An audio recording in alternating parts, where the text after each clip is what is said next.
ayina ekigendererwa ekyokuba omwana oyo okumutta. But he has a purpose of stealing that child and killing him. Uganda limu ku ggwanga erifiiriddwa abaana bangi. Uganda is one of the countries that has lost very many Naye children. nga ababba abaana abo But those people that kidnap children bakozesa omukwano ogw'obulimu. have used friendship, false friendship, Kubanga abaana bano babasanze nga bato because they have found these children kids. nga tebasobola kwawula They cannot discern ekirungi n'ekibi. what is good and bad. Onaamusekera He laughs with this one n'amuwa ekintu and n'amuwa gives him sente something and money, naye ku but nkomerero at the end, n'amubuzaawo. and takes him Kakati away.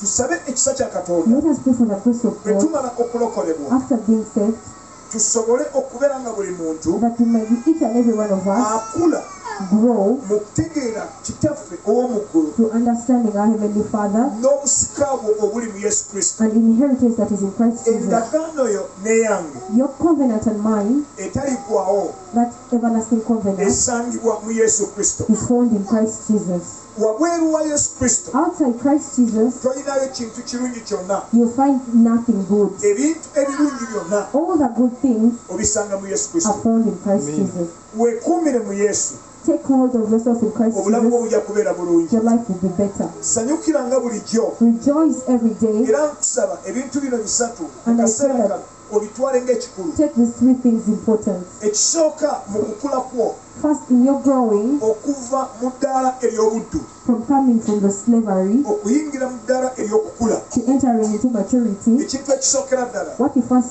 do, oteekwa okutwala ekigambo kya Katonda you have to take the word of God nga ekikulu mu bulamu bwo as the first priority in your life. era nga kye kisooka mu bulamu You bwo. have to take it as first priority in your Ekigambo life. kya Katonda The word of God kiyinza okufaananyirizibwa ng'amata gy'oli, can be taken as milk before you, okusobola okubeera nga kikukuza, that it might make you grow, okusobola okweyongera okutegeera Kristo. that you might know Him more. Tosooka kwegomba kumanya bintu bingi mu nsi eno, Don't ever desire to first know things in this naye world, weegombe okutegeera Kristo but desire to know Christ nga oyita mu kigambo kye. through His word. Lwaki? Why? Kubanga Yesu Kristo Because Christ Jesus assaamu ekitiibwa ekigambo kye, honors His word, era ekigambo kye and His word kikolera ddala ekyo kyennyini kye yayogera. does whatever it will. Kirina obuyinza okukuyamba It has the power to help you, era kirina obuyinza okukukuuma. and it has the power to protect you. Ensi eno gye tuliko The world we are on yakolebwa kigambo kya Katonda. was created by the word. Wiiki ewedde Last week, Mukama waffe Yesu Christ Jesus abadde atuyigiriza ku kigambo was teaching us about the word n'obuyinza bwakyo, and the authority of it. era abadde atugamba And He was telling us nti mmwe abantu bange that you, my people, temutya. don't fear. Ebintu ebyo nabiwandiise bulungi I wrote these things down bulungi nnyo.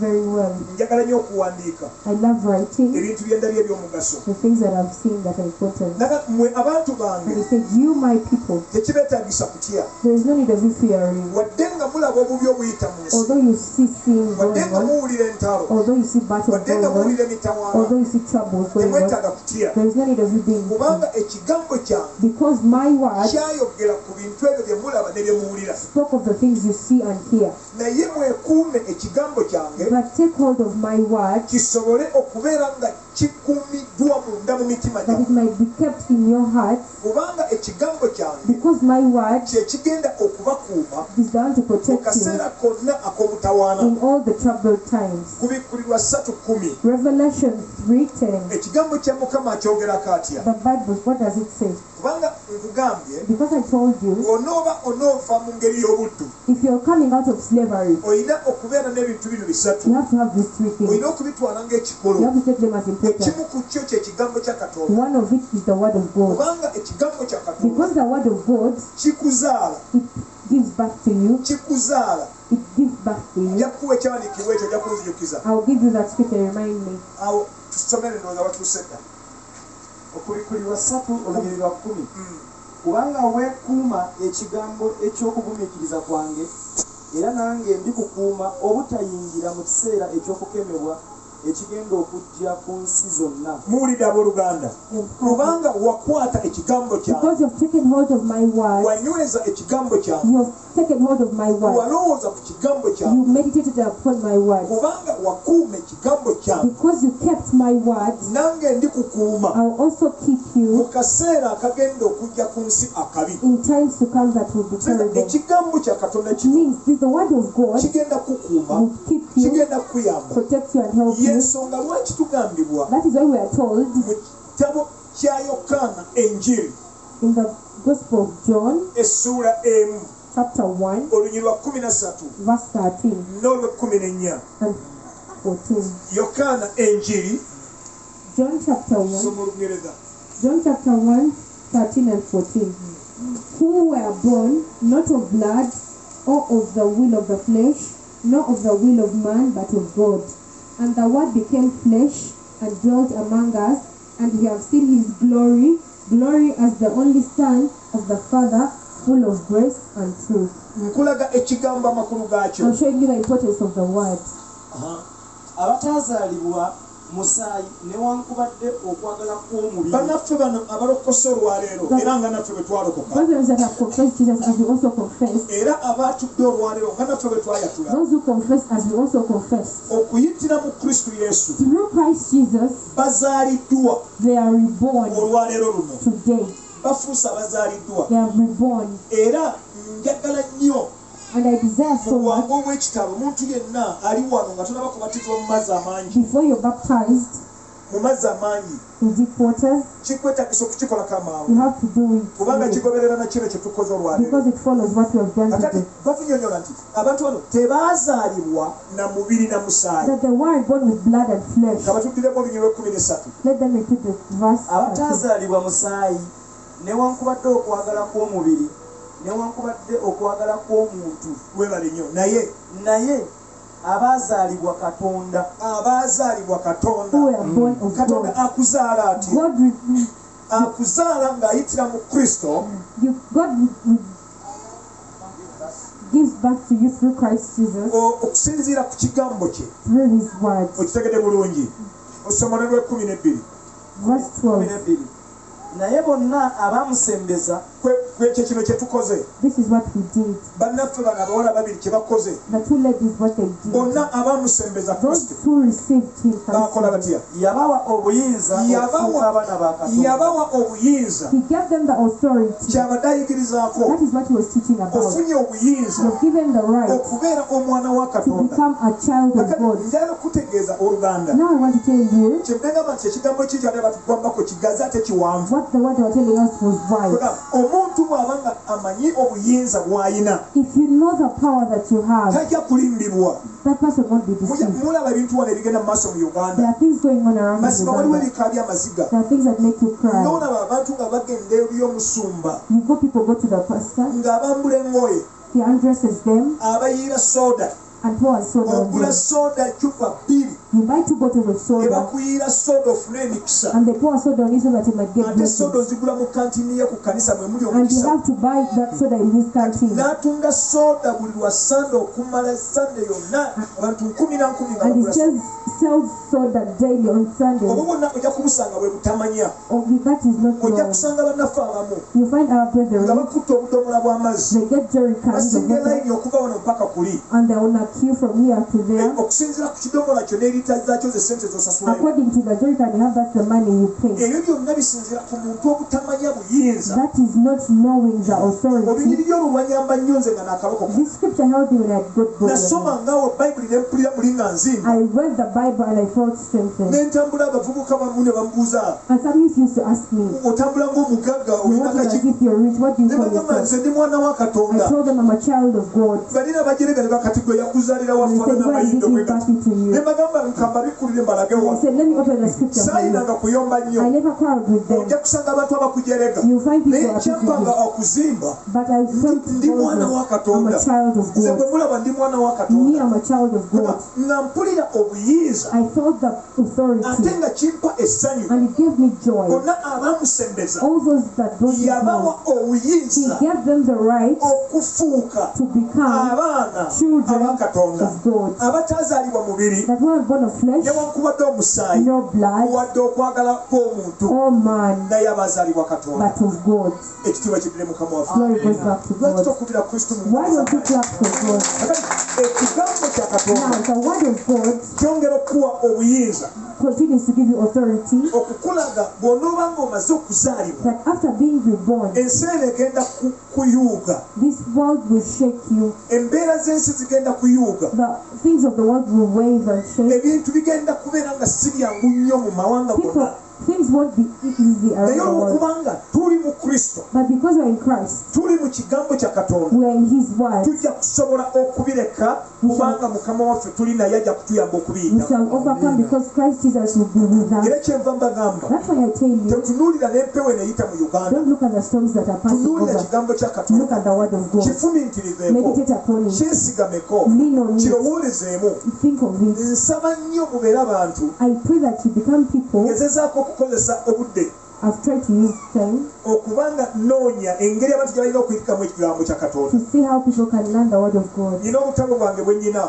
I have some books of mine. busome nasoma nnyo obutabo obwo I read those books. butrakisi bulungi nnyo They are nice. bukuyigiriza ekigambo kya They katonda teach you the word of God. ofune okuyiga ekigambo kya katonda mu buli ngeri That you yonna might learn His word in bw'oba every way. ng'omanyi okusoma If you know how to read, omuntu wa katonda ali wano ng'omanyi okusoma a child of God who is here, nga if you know tolina how to read, bayibuli if you don't have a Bible, amazima tukusaba ofune bayibuli we ask you to get a bw'oba Bible. ng'olina sente z'okugifuna If you have the money to get bw'oba it, olinawo oyinza okukola ofune sente okugula bayibuli if you have anywhere to work to get the money, era bw'oba omanyi okusoma and if you know how to kale read, sente nga zibuze if money fails you, gezaako oyogere naffe try to talk to us tulabe engeri ki gye tuyinza okusalamu amagezi that we might find a way. ne bwe tunafunirayo bayibuli omwezi gumu n'omulala netugufunira omwezi Even if you get for one this month and then the other the kijja next kukola month, makulu nnyo it mangi will be nnyo of great importance kubanga ekyo kintu mukama kyetaaga oyiga ekigambo kye because God wants us to learn His word. ekintu ekirala The second thing, ekiyinza okunyumira era kyenjagala mukama akuyambe mu kyo what I want God to help you in, ekyandibadde ekyokubiri that would have been the second. kkiriza mukama waffe yesu Accept Christ Jesus akulembere obulamu bwo to lead your life.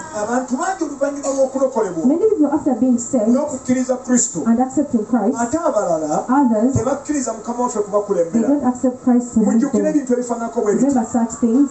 omwana azaalibwa mu maka A child is born in a family. naffe twakikolako We are also, nga bazadde baffe we bali when our parents were there, naye nga bandyagadde okutugamba kino they would want to tell naye us nga this, twabamye edda kugenda mu bintu but then we birala had gone to do other nga things. mmanyi buli muntu yenna aliwo wano I know everyone who is yali here abaddeko mu famire taata ne maama has been in a family where nga there's a nawe father owulira and mother. waliwo obulamu bw'oyagala okgenda wekka That there is a life you want to maama also live. tabuliimu Mom is not taata there, tabuliimu and father is not naddala involved. oluusi nga bakututte mu mwanyi Especially when they take you to okuliko the fields okutaggwa to emuka farm. muma wogenda mu gino That God, owulira nga biringa ebikutama you feel as if it's kakati burden. owulira mulingo oyagala okusalawo okubeera n'obulamu So obubwo you feel you want to make your own decision, wadde ebiseera tebinnatuuka although the time is not era yet. kulaba emulembe gwaffe That's why you see our kuliko generation. abaana bangi abeekulembera There are buka very many youth that lead ogenda mu themselves. kibuga yakusangayo abaana abato bangi When you go in the city, you see children. tebakyayagala bukulembeze bwa bazadde They no baabwe longer want to be led by their parents. bwe tumala okulokolebwa After being nga saved tuzaaliddwa and reborn omulundi the ogwokubiri second time, nga tusuubira obusika obuli mu kristo yesu and we expect inheritance from Christ tulina Jesus, okukkiriza kristo okukulembera obulamu we bwaffe have to accept Christ to lead our engeri lives eddala n'okubufuga and to reign over it. ekyo bw'onookikola If you do that, ojja kisangamu emirembe you find peace in it, ojja kisangamu amaanyi you find power ojja in it, kisangamu essanyu and you find joy in ojja it, kisangamu emikisa egya buli ngeri and you yonna find blessings in nyina it. eŋŋendo ze nkoze okuva mu ggwanga lino nga neegenda mu mawanga There malala are journeys that I've taken. tewaliwo ggwanga lyonna There is no lye country nali ngenzeemu olw'okulowooza that I've ever gone in my own oba thinking olw'okwagala or obwagazi my own naye desire. buli ggwanga lyonna But in every country, mukama amaze kwogera God has spoken. njagala ogende mu kongo I want you to go to Congo. bwe namala ogenda mu kongo After going to Congo, nagamba eggwanga lyogenda okuzaako he ogenda said the second country you go to, ngenda kukutuma e kenya I'm going to take you to Kenya. nengenda mu kenya I went to Kenya. nga maze ogenda mu kenya From Kenya, mukama afaddamu n'ayogera Christ spoke again. njagala ogende e burundi I want you to go to Burundi ebyo byonna nkulaga okukulemberwa ne mukama to be led by yonna God. gye ndaze ndabye ekisa kya I've katonda seen the grace of God wherever I've era gone, ndese obujulize and emabega I've left a testimony nga behind. maze ogwe burundi After Burundi, mukama wafaddamu n'ayogera Christ spoke again. njagala nkutume ogendeko mu ggwanga lya south I want africa you to go to South Africa. okukulemberwa ne mukama Being led by God, kubeeramu emirembe there is peace, kubeeramu obuwanguzi there is victory. nsaba nnyo mu mukama akuyambe I pray that God might help era you akwagazise and make you love okukulemberwa wamu to naye. be led by Him. Ekisa kya mukama waffe ekyebazibwa. Amina. Ompuliriza bulungi. Have you heard me well? Okukulembera ne mukama To be led by God, kijja kukuyamba nnyo. it will help you. Kijja kukuyamba. It will help you. Nzija kuwa byawandiikibwa bingi. I won't give you many scriptures. Ekintu ekirala ekyokusatu The third thing, nga omaze okulabira ddala nti ozze mu Kristo, after coming to Christ Jesus, weeyigirize okutya mukama. learn to fear God. Weeyigirize okutya mukama. Teach yourself how to fear God. Okutya mukama To fear God, amagezi mwe gasookera, that's the beginning of wisdom. emikisa mwe gisookera. That's where the blessing starts. Okutya mukama kye ki? What is fearing God? Kwe kuleka ebintu byonna Is to leave all things ebitaweesa mukama katonda kitiibwa. that don't give God the glory. Nsaba mukama katonda akuyambe mu nsonga ezo. I pray that God may help you in such a Obulamu situation. buno bw'olina olwaleero In the life you're in, obutwale okubeera nti si bubwo. take it as if it's not yours. Obulamu buno obutwale okubeera nti bwa Kristo. The life you have is for Christ. Obulamu obutya mukama The life that fears Christ bwewala ekibi, diverts from sin. bwewala ekibi. Diverts from sin. Otegede bulungi? Bwewala ekibi. Diverts from Tuli sin. mu mulembe We are in a ogulimu generation abantu abangi where there are many people abatakyalina ntiisa ya Katonda, that don't have the fear of the nga Lord. bakola buli kintu kyonna kye baagala, They do whatever they want. boogera buli kintu kyonna kye baagala They okwogera. speak whatever they want to speak. Njagala okubagamba bannange, I want to tell you, londawo ebintu ebyo bisatu omwaka guno, choose genda these nabyo, three things in this tambula year. nabyo mu lugendo lwo. Walk with them in this journey. Ekigambo kya The Katonda word of God. kyesigameko, Lean on it. kisabiremu, Pray in it. kitambuliremu, Walk in it. kyogereremu buli kimu kyonna kyonna. Speak, utter everything in it. Amiina. Amen. Mu kutya mukama The fear of the Lord, ogenda kufuna ebintu bingi you will get great things. era ogenda kulaba emikisa gya And Katonda you see the blessings nga of God gigoberera obulamu bwo. following your life. Okitegedde bulungi? Amen. Amiina. Amina. Okutya mukama The fear of the Lord. kubikkulirwa Revelation essula 14 14, olunyiri lwa 6. 6. Kubikkulirwa essula 14 olunyiri lwa 6. Revelation 14, 6. Then I saw another angel Neendaba malayika omulala flying directly overhead ng'abuuka mu bbanga, with an internal gospel yalina enjiri ey'emirembe to proclaim to those who dwell on earth nga ayogera eri abo abatuula ku nsi, and to every nation buli ggwanga lyonna and tribe n'ebika and language n'ennimi and people. era n'abantu. Continue. And he said with a loud voice, Njagala owuliriza bulungi ebigambo bino. N'ayogera mu ddoboozi eddene, fear God mutye Katonda, and give him glory, muwe ekitiibwa, because the hour of his judgment kubanga ekiseera eky'omusango gwe has come, kituuse. and worship him Mumusinze who made heaven oyo yakola eggulu and the earth, n'ensi the sea n'ennyanja and the springs of water. n'ensulo ez'amazzi.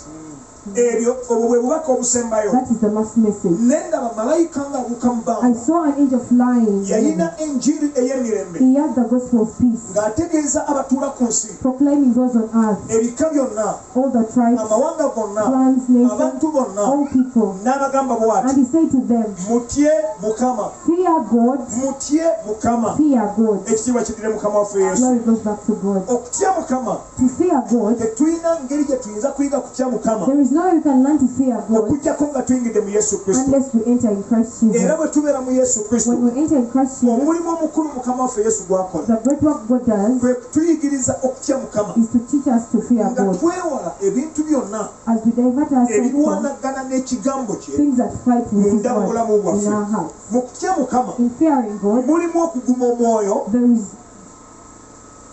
having, mu kiseera ekyakabi, being strengthened in the bad times. kubanga waliwo ekiseera ekyakabi ekiyinza okujja, Because there is a time that might naye come, olw'okutyako Mukama but because you fear God, ojja kwesigama ku you ye. will lean on Him. Kasita omanye munda mu gwe nga tolina kabi konna, As long as you know you are not sinful, nsaba ekisa kya Katonda I kikuyambe. pray the grace of God to Mu help you. kutya Mukama In fearing God, kitugambibwa nti amagezi mwe gasookera. that's where wisdom starts from. Malayika ono This angel akiikirira obubaka bw'enjiri Kristo gy'atuwadde, represents the gospel God gave us, esembayo wansi w'enjuba, the last gospel, okuyigiriza abantu okutya Mukama, to proclaim to fear God, okutambulira mu butukuvu n'obutuukirivu, to walk in righteousness and holiness, okutya omusango gwa Katonda. to fear the judgment of Bwe God. tubanga tulaba bannaffe abalokoka If olwaleero we see how people get saved nga bayingira obwakabaka bwa and Kristo, they enter into the kingdom of nga Christ, bajja mu bwakabaka bwa they Mukama come waffe, into the kingdom of Christ, badduka omusango, they are running away from judgment, bava ku musango, they are taking away from bajja mu judgment, Yesu and Kristo. they're coming in Christ Jesus. batandike okumusinza, that they may start worshiping Him, batandike okumusaba, that they may start praying to Him, batandike okukola by'ayagala. they may start doing what He wants. Mubalabye endowooza bwe bayimba wano bugamba bayimuna amazina aga Yesu Kristo nga That even He danced before Christ Jesus. olaba batandika obulamu They obupya. have started new life. Okutya Mukama The fear of God kugenda kwawula gwe omwana ow'obuwala will separate you, a girl child, ku bavubuka bonna abakusiiya mu kkubo. from all the men that come and whisper Ekyo unto kutya you. Mukama. The fear of God. Okutya Mukama The fear of God. ojja kutambula mu kkubo lino You will walk on earth. gwe omwana ow'obuwala. You as a girl child. Ono kyakuyigirako I'm an example. kyegambo kirungi. It's a good word. Tumulabye ng'akula mu masekati gaffe, We have seen her grow before us. ng'ava mu buto ng'akula. From childhood, Asomedde mu masomero ag'enjawulo, she has gone to different schools. yasomera ddala. She went to, Ne tumaliriza nga tumutadde mu ssomero lya yunivasite ly'abasiraamu. she was put in a Muslim institute. Nsuubira teryali lyangu. It wasn't easy. Mwalimu okusomoozebwa There are challenges, okw'amaanyi ennyo, great challenges, kubanga tewali kigambo kye yakisa maama. because there is no what she hid from Ne the maama mom. talina kigambo kye yakisa tusabe tutya. And there is no what the mom hid that how she Era did it. twasabiranga situation ye. And we used to pray for that Ng'ali situation. mu masekati, In the midst of ye women, mulokole, and the born again, oluusi sente teziriiwo, and there is no money, banne bazireese babalaze, they used to bring money and they say, tusobola okupangira bahaaji we can give you a house, abayinza okukuwa sente, I can give you money, naye mwana muwala ono but I yeesigamya ebirowoozo bye ku maama we. learn on the word Lwaki of teyasobola God. kukola ekyo ng'ali yekka? Why did she do all that? Abagagga baaliwo, The rich people were there. okulaba muwala mutuufu, You saw that she was the right girl. muwala mutuufu, okuge mazima. Kakati lwaki teyasobola kukola ekyo Why kyayagala? did she go with what she Lwaki wanted? teyasobola kugenda n'abasajja abo? Why did she go with the men? Kyali okutya Mukama. It was because of the fear of Senga God. tekyali kutya Mukama, If it wasn't for the fear of maama God, we tayinza kumuziyiza kukola the mother kyonna kyayagala. wouldn't have hindered her Taata we from doing. tayinza kumuziyiza. Same applies to the father. Okutya Mukama The fear of God kukuddusa okukola ekibi makes you run away from wadde sin, ng'oli wekka. although you are alone. Waliwo ebintu by'oyinza okugaana. There are things that you can refuse. Tulina abantu bangi olwaleero There are so many people here abafuuse ng'emisege ku nsi that have become like ghosts. bawemmula emisana n'ekiro. They say false bad words. Ensi erimu abantu abatatya There Mukama, are people that don't fear God. tebakyawa kitiibwa omwana ng'oyo. They don't even respect such a child. Bw'onoosanga nga ntadde geeti awaka, If you see me put a gate, ogamba nti ono omusajja yabadde ki? don't say what's wrong with this man. Mazima twawulira ebigambo nga tutudde ne madaamu wali, We had what we abantu were. baterekawo ebintu wali, People keep baana talking. bavubuka bazaawo, The young men, tebatuwadde kitiibwa they n'akamu, didn't even ne respect us. bawemmulira mu maaso gaffe And agagamba. they said big words. Ne ngamba Katonda wange, And I said, guno God, mulembe gwa kika ki? what kind of generation Era is ne this? mugamba mmwe temutya n'abantu abasinga And I myaka. don't, you don't even respect Olinga the elders. tafaayo akwata na mu nsawo kugenda He kutambula didn't bw'ati. even mind. Tegamba ensi ejjudde abantu abatatya Mukama. The world is full of people that don't fear Kakati God. kyotwalaba malayika ono ajja, That's why the angel comes. kubanga y'enjiri esembayo ensi esalirwa It omusango. is the last gospel before the world is of Nga judgment. ensi tennaba kusalirwa musango. Before judgment comes, Abantu bateekwa okuyigirizibwa people have to be taught batye batya Mukama, how they should fear God, bakomewo batya mu Kristo, how to come back to Him, bakyuse batya ebirowoozo how byabwe. to change their minds. Yesu ajja kutuyigiriza, Jesus Christ kubanga came to Yesu teach us ye yali omu ku kintu ekyokulabirako because He was an example ekyali ekirungi, that was good. kubanga okutya Mukama lwali olukoba lwe. Because fearing God was His Talina sin. kibi kye yakola. There is no sin in Kyova it. olaba mu byawandiiko ebitukuvu batugamba That's why in the Holy Scriptures they tell us mufaanane nga omwana we, that look, be like His Son okutuusa lwe tulituuka okufaanana Kristo until we be like Christ Jesus munda mu bulamu bwaffe. in our lives. Okufaanana Kristo Being like Christ tekitegeeza kumufaanana nga bwe yakula mu bunene, mu bulungi, enviiri biki ebifaana bwe bityo, it doesn't talk about His physical appearance, naye kira obulamu obw'omunda obwa Kristo but it talks about the spiritual life of Christ obukyawa ekibi, that hated sin, obuwa Katonda ekitiibwa, that gives God respect, amangu ennyo obwenenya singa buba buvudde mu nsobi. that repents after falling into sin. Twakolako ekibi, We have ever sinned, twakolako ensobi, we have ever wronged. ago mazima. That's true. Era Yesu Kristo And Jesus Christ yasonyiwa obutali butuukirivu bwaffe. forgave our transgressions. Osobola okusonyiyibwa You might be buli forgiven kintu kyonna kye wakola everything that you wrong oluvannyuma lw'okukkiriza Kristo after you accepting Christ ne Jesus weenenya, and you repent. byonna abisangulawo. He finishes all that away. Nsuubira otegedde bulungi. I think you've Kumva understood. ekigambo kya Katonda. Keep the word of God. Kkiriza Mukama akulembere obulamu bwo. Accept God to lead your life Weeyigiriza okutya Mukama. and fear Him. Bw'onoosoma ekigambo kya Katonda If you read the word of God, ojja kusangamu ebintu bingi. you'll find many things. ebikuyigiriza okutya Mukama. that teach you to fear God. Waliwo ebintu by'ogenda okukolako There are things that you will do, nga gwe wennyini gwe byekolerako and it's you to do them for oluvannyuma yourself lw'okusoma ekigambo kya Katonda. after reading the Word of God. Bameka bamanyi okusoma nga tolina Bayibuli? How many of you know how to read but you don't have the Gweneko Bible? omukono gwo. Raise your hand. Ng'omanyi okusoma sikuwanga ku Bayibuli? Omanyi okusoma naye nga tolina Bayibuli? You know how to read but you don't have the Bible. Waliko omukono gwo tulaba. Raise your hand. Muli batono nnyo. You're very few. Muli basatu mwekka. Ndoza oli ne gundi oli. Abaana abo mubawe Bayibuli bazadde. Abaana bazadde mubawe Bayibuli. Amina. Kubanga abamu tubateeka mu kaasi okusoma. We invest money Omwaka mulamba n'omuteeka mu kaasi emitwalo 28. a year, like 200 to go to school. Bese tufunako mitwalo 2 ne tumugulira Bayibuli n'abeera nayo. When you get 20,000 and buy for him a Bible, Kijja kuyamba nnyo omwana mu mulembe it guno. will help a child in this Bayibuli generation. yatambule nayo mu nsawo. Let him walk with the Bible in the Esooke back. ebitabo byonna by'agenda okukozesa ku ssomero Let mu it be nsawo. the first before the book that is going to use at Awaka school. bw'akomawo When he comes back at home, mufuneyo okusoma Bayibuli. get time and share and read the Bible Eddakiika muyige ekigambo kya Katonda. and learn the Word of God. Mukama waffe ebazibwe nnyo. Amen. Ekyo kijja kukuyamba That will help you okubeera ng'obulamu bwo to be that in your life bugenda nga bukula. will grow. Bugenda nga bukula. It will continue growing, Okusobola okufuuka ekyo Mukama waffe kyakola ki? that it might become what God wants it to Mukama waffe be. kyayagala. Mmaliriza na kino. I end with this. Mu kitabo kya Yokaana In the book of John, essuula 15. chapter 15, Obulamu bwaffe our lives busobola okutuuka ku ddala ery'okukula n'okutya Mukama can reach an extent of fearing God singa tufuukira ddala amatabi if we become the true branches agateekeddwa ku Kristo. that have been put on Christ. Oluye lusooka John chapter 15. nze muzabbibu ogw'amazima ne kitange ye mulimi.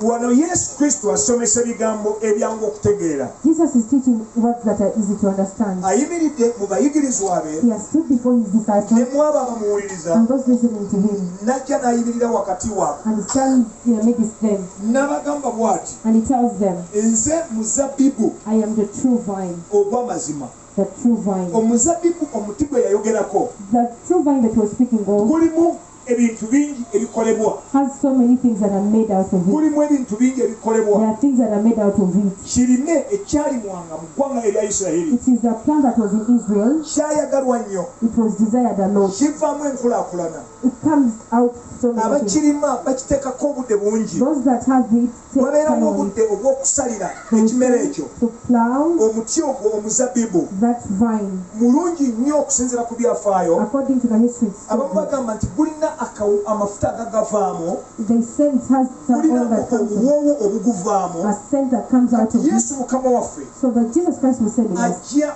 n'ekigambo ekifaanako bwe he kiti, comes with this word, yenze muzabbibu. I am the true vine. Njagala otegeera ekigambo kino bulungi. I want you to understand this word. Bw'onooba ng'onookula, If you're to grow, ng'onoova mu buddu, to come out of slavery, okufuuka omwana to become a child alina ekigambo, that has a word akulemberwa ne Kristo, that is led by Christ, oteekwa okutegeera obulungi pati eyo gye you tusoma. have to understand well this word. Yatwalira Kristo obudde okuginyonyola. He took time to explain it. Njagala tumalirizaawo tumale tugende mu I birala. want us to end with this word. Soma mu Lungereza lwo tuwulire. He said, I am a true vine, Nze muzabbibu ogw'amazima and my father is the vine dresser. era ne kitange ye mulimi. Olunyi oluddako lwokubiri. Every branch in me that bears no fruit, Wulira obulungi ekigambo kino kisomesebwa. Soma nawe Oluganda. buli ttabi eriri mu nze eritabala bibala Ettabi eriri ku Yesu eritabala bibala a branch that doesn't bear fruit, bye bikolwa eby'omuntu atatuukiridde mu Kristo. those are the acts of the person that is not right with Christ. Bye bikolwa ebitali birungi Those are the acts that are not right, ebikolebwa n'omuntu that are yenna, done by any person, oba nze wano or me, oba ni yenna, or anyone, ebitaweesa Mukama waffe ekitiibwa. that don't give God the honor. Kubanga ngezako nnyo okuyigiriza abantu Because I try so hard to teach people bw'obanga omaze okukkiriza Kristo, that after accepting Christ Jesus, obulamu bwo your life, tobukoppera ku muntu mulala, don't depend on it with any naye other person, Yesu kabeere ekyokuyiga. but Christ be an Kubanga example. mu kuyigiriza kwa Mukama waffe Yesu Because in his teaching, ojja kumakinga olunyiriri luno you mark the scripture. mu kitabo kya Matayo essula 11 olwa 28. Matthew 11, 28. Twagale nnyo. Yesu Kristo agamba bw'ati, Jesus Christ says, mujje gye ndi mmwe mwenna abakooye come to you unto me all who are heavy era burdened abazitoowereddwa, and heavy burdened. nange n'abawummuza. I will give you rest. Njagala nnyo olugero lufaanako bwe I luti, love that scripture. mujje gye ndi Come unto mmwe me mwenna all you abakooye who are weary, abakooye who are ate weary and abazitoowereddwa, heavily burdened, nange Yesu and I, Jesus Christ, n'abawummuza. will give you rest. Olugiri lwa 29 29 says, lugenda mu maaso nga lugamba mu Matayo 11, it says in Matthew 11, muyigire ku nze that learn from me, mwetike ekikoligo kyange. carry my Kigamba muyigire ku nze. learn from me. Naye brother, oli wali mu Matayo, ndabira obikudde Bayibuli, oli mu Matayo, somera bannaffe abatalina Bayibuli olugirira olwo gwetobika muzabbibu wano. Matayo 11 oli 28 ne 29 tusomawo mu masekati gaffe. Matayo 11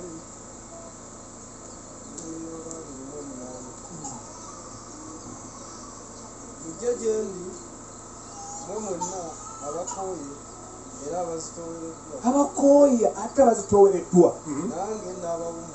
na bwe tujja mu Yesu If we come to Christ, tuzze okuwummula we have come to rest mu bikolwa ebitali bya in butuukirivu. all the unrighteousness. Mumpulira bulungi Have you abooluganda, heard me right? mumpulira bulungi abaana abalokosa olwaleero. Those who have gotten Bwe saved. tujja mu Yesu, When we come to Christ, kino kya njawulo nnyo n'okujja mu kanisa. this is different from coming to church. Okujja mu kanisa kati Coming to mu church tenti wano in this day, kikuyambye it has okuba helped you, kikuleeta mu Yesu. that it has helped you come to Mujje Christ. gye ndi mmwe mwenna abakooye, Come unto me, all you who are nange weary, n'abawummuza. and I will give you Genda rest. ku 29. 29. Mwetike ekikoligo kyange Bwe bulokozi, bwe butuukirivu, That is righteousness. kye kigambo kya That Katonda, is the word of bwe God. kukulemberwa naye. That is being led by Him. Bwe yakozesa ekigambo ekikoligo, When He used that word, wano mu Buganda tetulina nnyo nte zirima bbiri. Ente zino zitera okulima bbiri. we have these bulls, Sayidi zeno ng'ogenze eno mu Bagweri balimisa ente nnyo. they use cows. Basiba ente wano omuti, n'endala ne bagisiba wano omuti.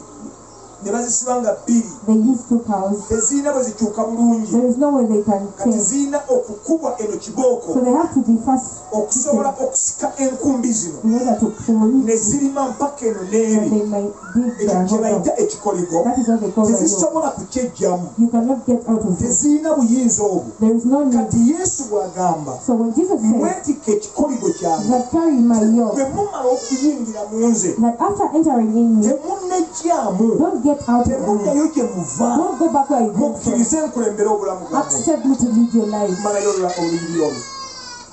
mwetike ekikoligo kyange muyigire ku nze Muyigire ku nze kubanga ndi muteefu kubanga ndi muteefu era omuwombeefu era omuwombeefu mu mutima, mu mutima, nammwe muliba ekiwummulo muliraba ekiwummulo. muliraba ekiwummulo eky'omwoyo eky'emyoyo gyammwe, Aha. kubanga ekikoligo kyange si kizibu n'omugugu gwange mwangu. Amaze okusomesa ebigambo ebyo. Kakati bwadda wano ku muzabbibu, Now when he goes back to the vine, ayogedde ku kigambo nze muzabbibu, he has said, I am the vine. ayogera ku matabi abiri. He talks about 2 branches. Jjukira abooluganda, ayogera ku matabi abiri. He speaks about 2 branches. N'agamba bw'ati, And he says ettabi eriri ku nze that every branch eritabala, that doesn't bear fruit, nsaba Kristo atuyambe I pray that Christ might help us. tubeere amatabi agabala. Let us be branches that Olina bear fruit. eyakusobya, If there is someone wronged you, sanyuwa, forgive. sanyuwa. Forgive. Bw'otosonyiwa, If you don't forgive, obeera ettabi eritabala. you become a branch that Bwe doesn't bear sisonyiwa, fruit. If you don't forgive, mbeera ettabi eritabala. I become a branch that doesn't bear Olina fruit. omuntu gw'okwatirwa obujja Are you envious of anyone kubanga akulaakulana, because that person is prospering? akyusa engoye buli kaseera, That person is changing clothes. ayina sente nnyingi, That person has money. bw'omukwatirwa obujja If you become envious of that person, ofuuka ettabi eritabala. you become a branch that doesn't Naye bear fruit. bw'omutunuulira n'okitwala ng'ekya But bulijjo, if you look at that person and you take it as no more, n'omutunuulira n'omanya nti ebyo bibye Mukama ajja kukuwa and you ebibyo, say that he sees God will give you yours, ofuuka ettabi eribala, you become a branch that kubanga bears ojja fruit kuba n'okwagala, because you have love, ojja kuba you n'okugumiikiriza, have patience, ojja kuba n'ekisa. you have mercy. Waliwo ebikolwa ebimu ebikoleddwa There are acts that have been done bannaffe abamu babadde bankubira simu Our brethren were calling me olw'engoye ezimu ezakuŋŋanyizibwa mu mmwe because of some clothes that were nga gathered. basanyufu nnyo They were joyful. baakakuba simu emirundi ebiri They have called twice. munnaffe yazze n'engoye ng'ava sayidi yeeyo My brethren came and banange told me, mwebale nnyo thank you so much. banange mukama abawe May omukisa God bless nga you. ettabi eribala A branch that bears libadde fruit ebikolwa has been an act ebireetera abalala okwebaza erinnya lya mukama that brings them to our people to be grateful of God. tubeere amatabi agabala Let us be branches that bear fruit. kubanga agambye bw'ati Because he has said ettabi eritabala that a branch that doesn't bear fruit, aliwogola he cuts it off, alijjawo he takes it out, balisuula mu muliro and throws it in fire. nsaba mukama ow'ekisa I pray that God akufuula ettabi eribala may make you a branch that bears fruit, obeere ettabi eribala that you may be a branch that bears ettabi fruit. eribala alikola atya What does it do to a branch that bears fruit? buli ttabi eriri mu nze eritabala bibala alijjawo genda wali kulibala na buli eribala ebibala alirongoosa weebale nnyo yeyongerenga okubala ettabi eriri ku nze eribala ebibala The branch that bears fruit. mutegere ekintu kibayita okulongoosa Do you know what it, because edda bazadde baffe bano our parents back era then, bakikolanga nnyo they used to do it. twagendanga mu mwanyi We used to go to the field netutandika bakiyita okuwagulako buno obumererako to prune. okuwagulako obumererako We used to prune. si ekyo kyokka Not only that, waliwo engeri maama ono gye yalimanga olusuku there is a way mom used to dig ng'alima olusuku lwe her garden lwonna nga lubikkibwa bulungi to mulch it. okay webale nnyo lwonna nga lulungi It was good. osalira ebitooke bulungi You prune. tosangamu muddo You don't find any weeds. okulongoosa To prune, ekyo kyebayita okulongoosa to clean. kakati mukama waffe yesu alaba abasajja bano abalina emizabbibu So Jesus sees these men that have bakeera the ku vine. miti gyabwe They go to their ne branches bajjako obuntu and they buno prune, ne bajjako obuntu buno they ne prune, bajjako obuntu buno and they prune. obwandiziyiza ettabi lino okubala That would have hindered this branch from bearing fruit. kati yesu bw'agamba okunnongoosa nga ettabi So when Jesus says to prune me as a branch, kitegeeza okubuulirirwa amazima he says to be told the truth. kino tokikolanga bw'oti Don't do this. kino tokikolanga Don't do bw'oti it this way. obu akulongoosa He's pruning you. bameka abanakkiriza okulongoosebwa ne How mukama many of you will accept to be corrected by kubira Christ? kristo engalo ez'amaanyi Amen. ettabi ebibala That the branch that bears fruit, alirongoosa he prunes it, lyeyongere okubala that it may continue bearing ekigambo fruit. ekyo kigazi nnyo That word is wise. yensonga lwaki tulaba mu batume ba yesu That's why we see the disciples of Christ. mulimu abatuma bakola ensobi nnyingi There are those disciples that made mistakes. ng'ozingiddemu n'omutume ow'amaanyi ennyo peetero The same applies to Peter naye also. olw'okubanga peetero yali ttabi But because he was a branch eribala that bears fruit, naye nga lyetaaga but okulongoosebwa wanted to be buli nsobi pruned, gye yagwamu every wrong that he yesu did, teyamulekerera God did not do it. yagenda n'amuyitayo Christ went and took him n'amulongoosa and pruned him. peetero tebakola bwe bati Don't do this. peetero lwaki oneegaana Why did you deny peetero me? tebagira kino They don't do this. n'amulongoosa And he made him right. tukkirize okubeera amatabi agabala tulongoosebwe ne mukama Let us be branches that bear fruit and be pruned by God. okulongoosebwa tekuba kwa lunaku lumu Being cleansed is not for one day. okulongoosebwa kuba kwa buli kiseera It's every time. essaawa yonna Every time. nange wano yesu akyannongoosa God is still making me right too. ntuziddwako n'abaweereza I've been sat down by some ninayo ministers. mikwano gyange I have my friends. olijja najja n'akuyita n'agamba tulina ekigambo twagala okwogerako Who naawe comes and tells you, I have what to say to you. n'okitegera amatu n'okiwuliriza And you pay attention to n'olaba it. nga yesu akyanyumirwa And you okunnongoosa see that God still wants yeebazibwe to mukama katonda w'ekisa atakoowa Amen. haleluya mukama tajja kukoowa naawe God will never get tired of you. mubeere abalamu mu mulembe guno Be alive in this ministry. omwaka guno mubalire kristo ebibala Bear fruits this year for Christ. omwaka guno mubalire kristo ebibala Bear fruits for Christ this year. yesu akulembere obulamu bwammwe Let Christ live your life. ekigambo kya katonda mukyesigame Lean on the word of God. tobeerako ekintu kyonna kyotya Don't fear anything. bw'onoova wano olwaleero When you come out of here today, ennaku z'ogenda okuddamu all the time you tugenda spend, kuyingira wiiki you're ey'okulonda going to enter the week of voting. bw'oba wafunye akantu ko If you got your voter's slip, katereke bulungi keep it so. olunaku olw'okulonda The time of voting, genda olonde go vote. bw'omala okulonda After voting, weddire eyawaka go back home. ekkereere eya buli kintu kyonna All the noise and chaos, togyeyingizaamu don't meddle in it. fe abantu ba katonda Ask